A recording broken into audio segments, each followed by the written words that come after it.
하나님께서 오늘 우리에게 허락하시는 신약의 말씀 마가복음 12장 13절에서 17절까지 말씀입니다.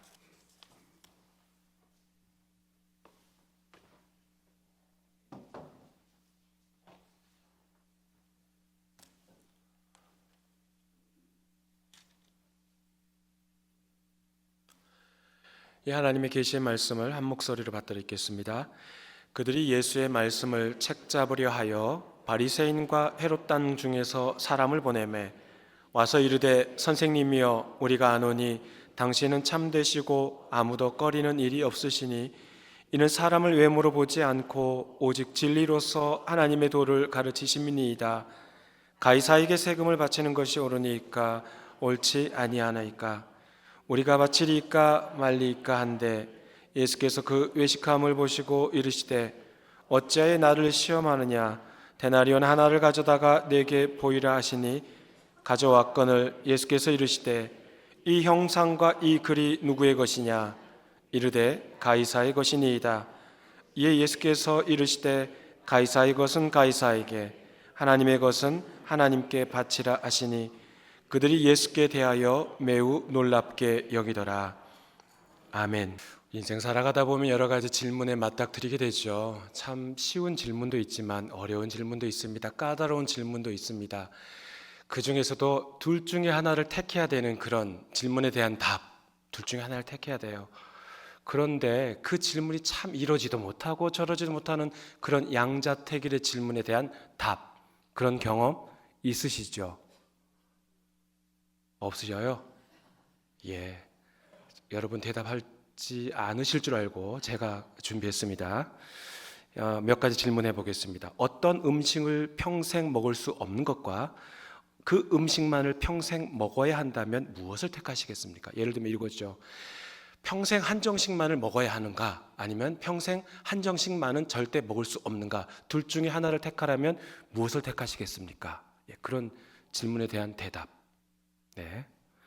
평생 손가락으로 음식 먹기와 평생 젓가락으로만 모든 일을 해야 한다면 무엇을 택하실 겁니까? 그러니까 평생 손가락으로 음식을 먹으려면 스프와 국도 손가락으로 먹어야 돼요. 불판에 삼겹살이 올려졌는데 손가락으로 뒤집어야 돼요. 예. 근데 평생 젓가락으로 일을 해야 된다면 타이핑도 젓가락으로 쳐야 되고 운전도 젓가락으로 해야 돼요. 둘 중에 하나를 택하라 그러면 무엇을 하시겠습니까? 예. 또 하나, 평생 원하는 곳에 여행 가기가 가능한 것과 평생 원하는 직업에서 일하기가 가능하다면 무엇을 택하시겠습니까? 미래를 완벽히 아는 능력과 과거를 수정할 수 있는 능력이 있다면 무엇을 택하시겠습니까? 모든 것을 무조건 기억할 수 있는 능력과 모든 것을 매일 밤이 되면 다 잊어버리는 능력이 있다면 무엇을 택하시겠습니까? 예, 어느 것도 둘 중 하나를 택하기 참 어렵습니다. 방금 드린 질문이야 우스갯소리로 넘어갈 수 있는 질문이지만 이 양자택일의 질문 중에는 자신의 목숨이 왔다 갔다 하거나 인생 전체가 완전히 꼬일 수 있는 그런 경우도, 그런 질문도 있습니다. 오늘 본문에 등장하는 질문이 그렇습니다. 지난주 말씀 기억하십니까? 포도원에 있는 악한 소작농의 비유의 말씀입니다. 포도원에 주인이 있었어요. 그 주인이 포도원을 잘 가꾸고 소작농들에게, 농부들에게 그곳을 맡기고 먼 나라로 떠났어요. 이제 이 소작농들이 열심히 일해서 그 포도원을 잘 가꾸면 되는데 이제 때가 되었어요. 수확물이 될 때가 되었습니다. 수확물이 열리자 포도원의 주인은 세를 받기 위해서 그의 종을 소작농들에게 보냅니다. 가서 세를 받아가지고 오라는 거죠. 그런데 어떻게 해요? 이 소작농들이 주인이 보낸 종을 마구마구 때려서 아무 빈손으로 그를 돌려보냅니다. 그러자 주인이 또 다른 종을 보냅니다. 그러자 이 소작농들이 머리를 때리고 능욕하며 그를 다시 보냅니다. 이 정도 되면 주인이 다시 종들을 보내는 것이 아니라 뭔가 특단의 조치를 취해야 되는데 또 종들을 보냅니다. 그래서 소작농들이 어떻게 해요? 그들이 종들을 죽입니다. 주인은 이제는 뭔가 정말 특단의 조치를 취해야 되는데 뭘 합니까? 자신의 하나밖에 없는 그 사랑하는 아들을 그 소장농들에게 보내잖아요. 그러면서 이 주인이 뭐라고 생각해요? 우리 아들, 이 아들은 존대하게 대하리라.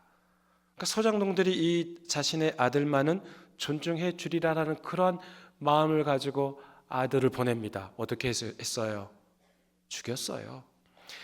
모든 소장농들이 함께 모여서 저 상속자가 왔으니 그를 죽여야 이 포도원이 우리 것이 되겠다라고 살인 계획을 짠 거죠. 이 소장농들의 이야기예요. 이 소장농들의 이 이야기, 악한 농부의 이야기를 지금 예수님께서 누구에게 하고 있는 거예요? 종교 기득권층에게 하고 있는 거예요. 그러니까 종교 기득권층들이 그 이야기를 가만히 들어보니 자신들의 이야기라고 딱 느껴지는 거죠. 그러니 예수를 잡아 죽이려고 합니다만 주변에 있는 무리들이 두려워서 예수를 가만 놔두지요. 이 포도원의 악한 소장농의 이야기가 자신들의 이야기인 줄 이 종교 기득권층은 다 알고 있었어요. 근데 백성들의 눈치를 보고 예수를 잡지 못했던 것뿐이죠. 이 성전 권력층들은 모여서 무슨 꿍꿍이 계획을 세웠을까요? 예수를 어떻게 하면 올가미에 씌울까, 그런 생각했겠죠. 그러니까 백성들의 눈치 볼 것 없이 어떤 방법이 있을까 작당모의를 한 겁니다. 그런 고민 끝에 이런 질문을 합니다. 가이사에게 세금을 바치는 것이 옳으니까 옳지 아니하니까. 그러니까 이들은 어쩌면 이 질문을 만들어 놓고 자기 자신들은 뿌듯했을 거예요. 그런데 보십시오. 이 질문을 누가 한 거예요? 다시 표현합니다. 이 세금 논쟁과 관련된 질문을 예수님께 하기 위해 참석한 자들이 누구냐는 거예요. 13절 말씀 함께 읽어보겠습니다. 그들이 예수의 말씀을 책잡으려 하여 바리새인과 헤롯 땅 중에서 사람을 보내매. 여기서 말하는 그들은 종교 기득권층입니다. 대제사장, 서기관, 바리새인 또 장로들, 이 종교 기득권층들이 모여서 예수에게 사람을 보냅니다. 어떤 사람, 어떤 부류를 보내요? 바리새인과 헤롯 땅 중에 있는 사람을 보냅니다. 바리새인과 헤롯 땅은 결코 이들은 함께 할 수 없는 부류입니다. 헤롯 땅은 헤롯 가문에 속한 자들이에요. 그 당시 팔레스타인과 이스라엘 그 땅을 통치하였던 그 헤롯 가문에 속한 자들이 자신들의 그 통치권에 대한 정당성을 부여받기 위해 어디로 갔어요? 로마 제국으로 갔어요. 그러니까 로마 제국, 로마 황제 앞에 가서 머리를 조아리고 와서 이 이스라엘의 이 팔레스타인 땅을 통치하였던 자들이 헤롯 가문이고 거기에 속한 자들이 헤롯 당입니다. 그러니 이들은 친로마 정책을 펼쳤겠습니까? 반로마 정책을 펼쳤겠습니까? 친로마 정책을 당연히 그러면 로마 제국에 세금 납부하는 것에 찬성하는 거죠. 그게 바로 헤롯 땅입니다. 이에 반해 이 바리새인들은 반로마주의 사상을 가지고 있던 자들이에요. 이들은 하나님의 말씀 안에서 살아가는 이 율법 안에서 살아가는 자들, 형상이 새겨져 있는 그 동전, 그 로마 제국에게 그 동전을 가지고 있는 것 자체가 바로 저항한다라고, 그 가지고 있는 것 자체가 그들에게 항복한다라고 그렇게 생각했던 자들이죠. 그러니까 세금 납부하는 것에 대해서 반대하는 자들이 바리새인이었어요. 세금 납부에 찬성하는 헤롯 당원과 세금 납부에 반대하는 이 바리새인들은 결코 하나가 될 수 없습니다. 마치 물과 기름이에요. 그런데요, 보십시오. 그런 말이 있지 않습니까? 극과 극은 서로 통한다라는 거예요. 예. 정치적으로 종교적으로 이 바리새인과 헤롯 당은 결코 연합할 수가 없습니다. 그럼에도 불구하고 그들은 공동의 적을 처리하기 위해 하나가 된 거예요. 공동의 적이 누구예요? 예수죠, 예수. 예수라는 공동의 적을 처리하기 위해 하나가 된 것, 연합한 겁니다. 이들이 예수님께 와서 질문하죠. 가이사에게 세금을 바치는 것이 옳으니이까 옳지 아니하나이까? 가이사가 누구예요? 시저, 영어로 시저, 독일어로 카이저, 로마 황제를 뜻하죠. 지금 이스라엘은 로마의 지배를 받고 있어요. 그런데 만약에 그 질문에 주님께서 세금을 바쳐야 된다라고 말씀하시면, 대답하시면 완전히 매국노가 되는 거죠. 로마의 정책에 반대하는 이들이 예수의 그 로마 정부의 앞잡이라고 생각하고 가만두지 않겠죠. 그렇다고 해서 예수께서 그러면 세금을 바치지 말아야 됩니다 라고 말씀하시면, 이제는 로마 정권에서 입장에서 본다면 그는 정치범이죠. 선동가이고 정치범이 되는 것이죠. 실제 그 당시 로마의 세금 납부 거부 운동을 펼친 자가 있었습니다. 사도행전 5장 37절 말씀 읽어보겠습니다. 그 후 호적할 때에 갈릴리의 유다가 일어나 백성을 꾀어 따르게 하다가 그도 망한즉 따르던 모든 사람이 흩어졌느니라. 방금 읽은 이 말씀은 로마에 세금 내는 것이 하나님이 아닌 다른 통치자를 인정하는 것이라며, 그 갈릴리 지역의 유다라는 사람이 그 사람을 중심으로 저항을 했습니다.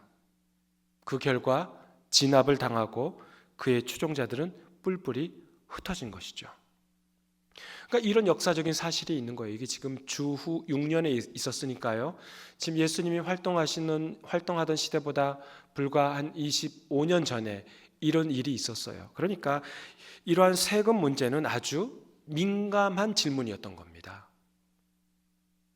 잘못 대답했다가는 목숨이 어떻게 될지도 모르는 그런 질문인 거죠.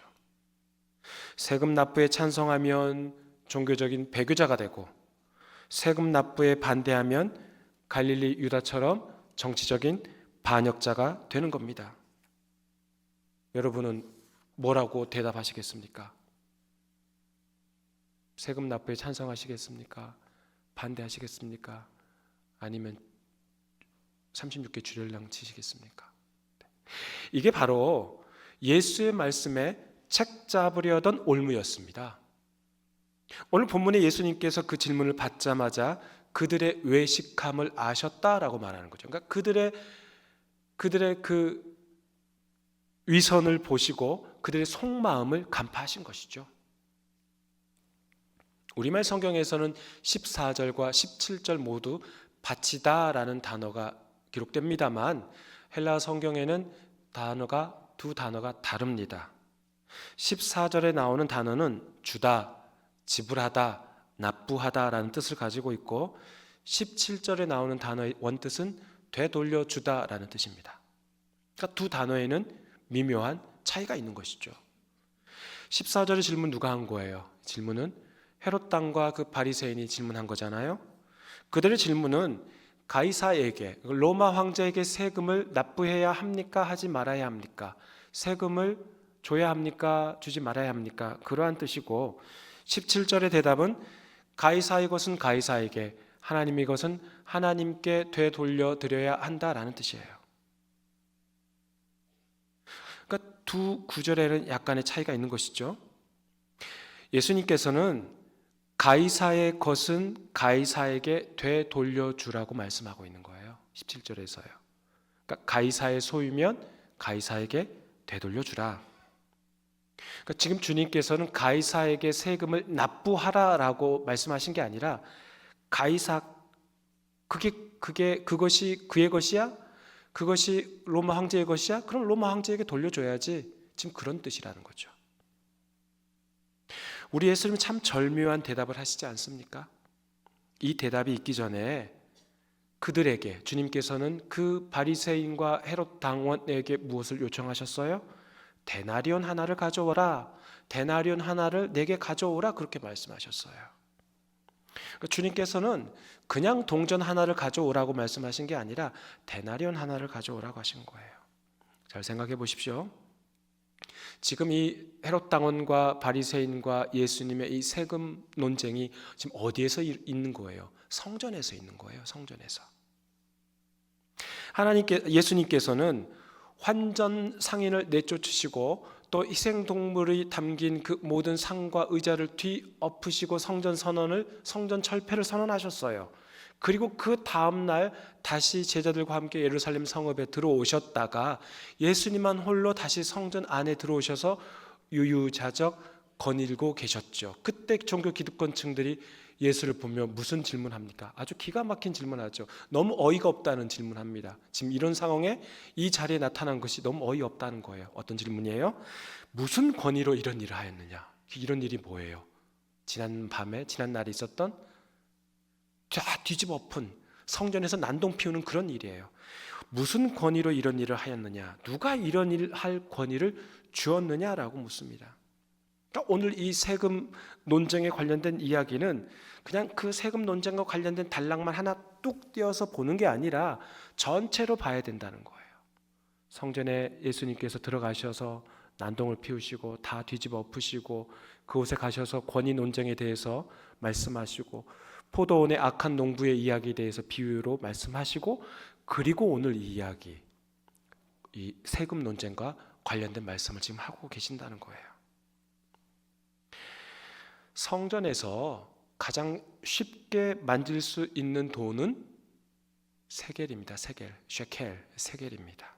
그 돈은 성전세를 내기 위해 유대인들만 사용하는 유대인들이 만든 화폐예요.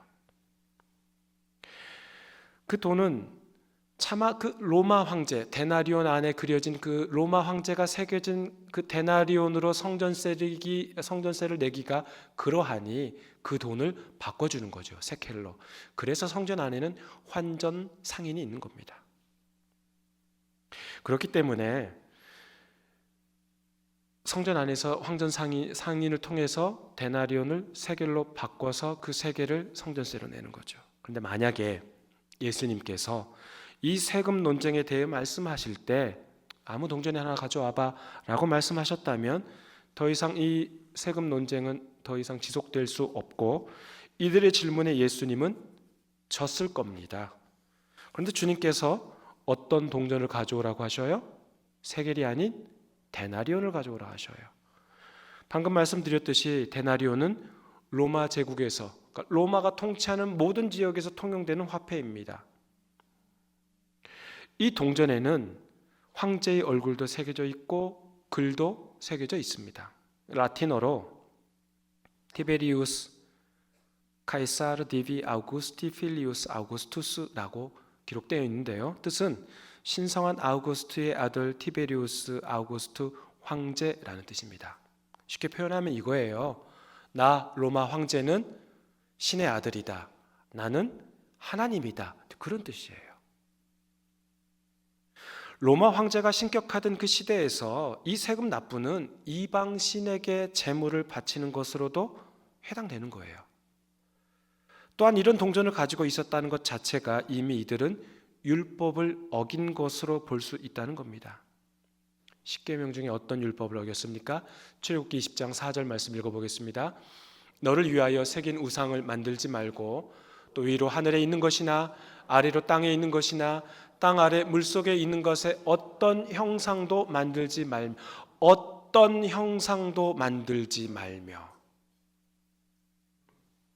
그런데 보십시오. 지금 성전에서 세금 논쟁을 벌이고 있는데 예수님은 그 로마 황제가 새겨진 데나리온을 가지고 계시지 않아요. 누가 가지고 있는 거예요? 질문했던 자들, 바리새인과 헤롯 당원이 그 데나리온을 가지고 있는 거예요. 그들이 가져옵니다. 이게 무슨 뜻이에요? 이미 이들, 이렇게 예수에게 질문했던 그들, 바리새인과 이 헤롯 당원들은 그것을 소지하고 있었습니다. 이미 우상을 숭배하며 로마와 타협하며 살던 자들이라는 거예요.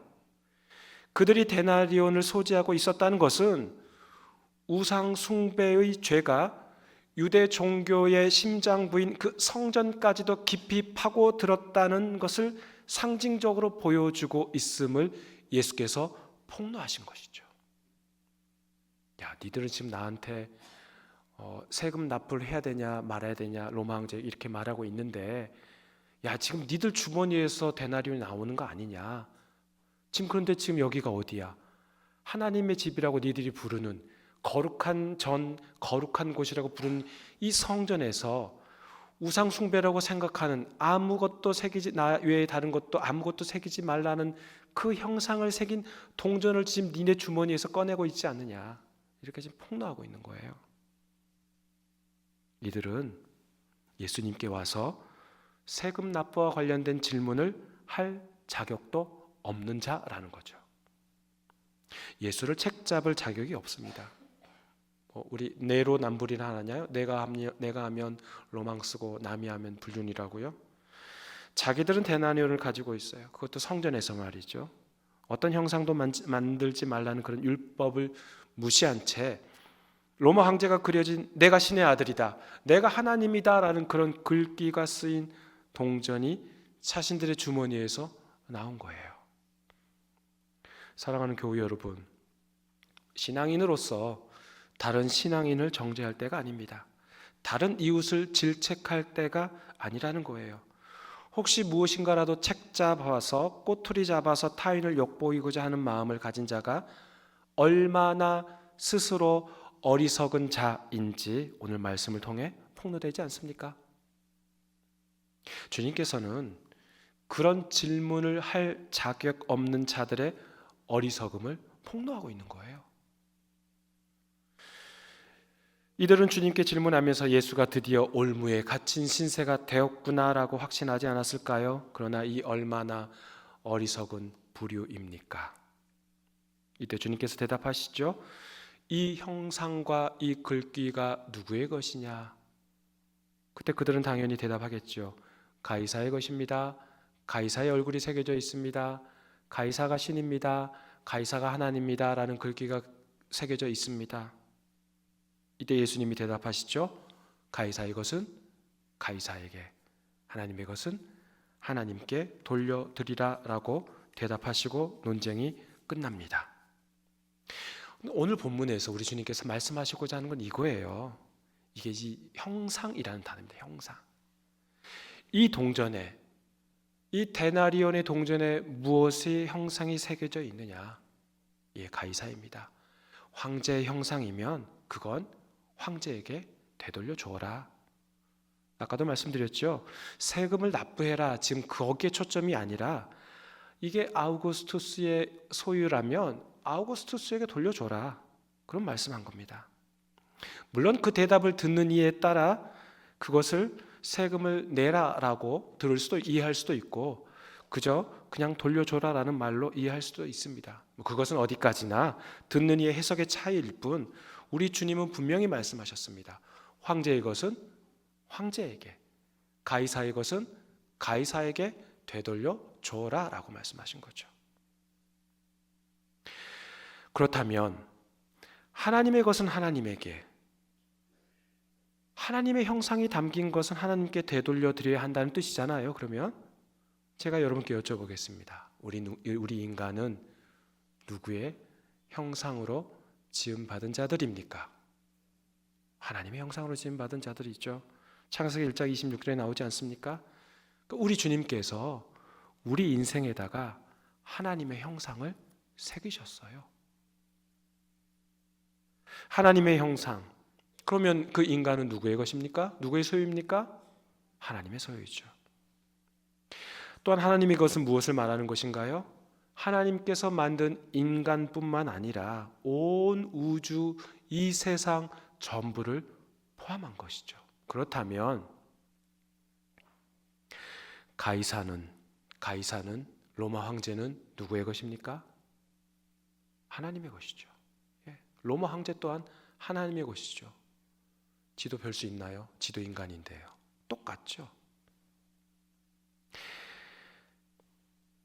우리 주님께서는 이 말씀을 하고 싶으셨던 것이죠. 너는 누구의 것이냐? 너는 누구의 소유냐? 너의 인생에는 누구의 형상이 새겨져 있느냐? 이런 본질적인 이야기를 예수님께서 하신 것이죠.